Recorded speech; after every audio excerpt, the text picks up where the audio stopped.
Valayanchirangara higher secondary സ്കൂളിലെ ഈ വർഷത്തെ ഓണാഘോഷം തകർത്തോണമായി. തകർപ്പൻ പരിപാടികളുമായി കുട്ടികൾ ആഘോഷം അവിസ്മരണീയമാക്കി. മാവേലിക്കും വാദ്യമേളങ്ങൾക്കുമൊപ്പം വടംവലിയും പൂക്കള മത്സരവും പാട്ടും ഡാൻസും അരങ്ങേറി. ഒപ്പം ഓണസദ്യയും ഉണ്ടായിരുന്നു.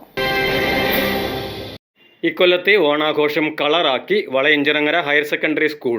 വൈവിധ്യമുള്ള പരിപാടികളോടെ കുട്ടികൾ ഓണം തകർത്താഘോഷിച്ചു. മാവേലിക്കും വാദ്യമേളങ്ങൾക്കുമൊപ്പം വടംവലിയും പൂക്കള മത്സരങ്ങളും പാട്ടും ഡാൻസും കൂടിയായപ്പോൾ ആഘോഷ പരിപാടികൾ ഉത്സവാന്തരീക്ഷം തീർത്തു. ഒപ്പം വിഭവസമൃദ്ധമായ ഓണസദ്യയും ഉണ്ടായിരുന്നു. സ്കൂൾ മാനേജ്മെന്റ് ഭാരവാഹികൾ, വിരമിച്ച അധ്യാപകർ, PTA ഭാരവാഹികൾ എന്നിവർ കുട്ടികളോടൊപ്പം ഓണാഘോഷ പരിപാടികളിൽ പങ്കെടുത്തു. NSS കരയോഗത്തിന്റെ നേതൃത്വത്തിൽ പ്രവർത്തിക്കുന്ന വളയഞ്ചിറങ്ങര ഹയർ സെക്കൻഡറി സ്കൂളിൽ 1500ഓളം വിദ്യാർത്ഥികൾ പഠനം നടത്തുന്നുണ്ട്. അക്ഷരഗ്രാമമായ വളയഞ്ചിറങ്ങരയുടെ അഭിമാന വിദ്യാഭ്യാസ സ്ഥാപനമാണിത്. സയൻസ്, ഹ്യൂമാനിറ്റീസ് വിഭാഗങ്ങളിലായി ഏകദേശം 380ഓളം വിദ്യാർത്ഥികൾ +2 തലത്തിൽ മാത്രം ഇവിടെ പഠിക്കുന്നു. വർണ്ണാഭമായ വിവിധ മത്സരങ്ങളും ഓണപ്പൂക്കളവും ഓണസദ്യയും ഒന്നു ചേർന്നതോടെ ഇക്കൊല്ലത്തെ ഓണാഘോഷം വേറിട്ട അനുഭവമായി മാറി. News desk, media city, Perumbavoor.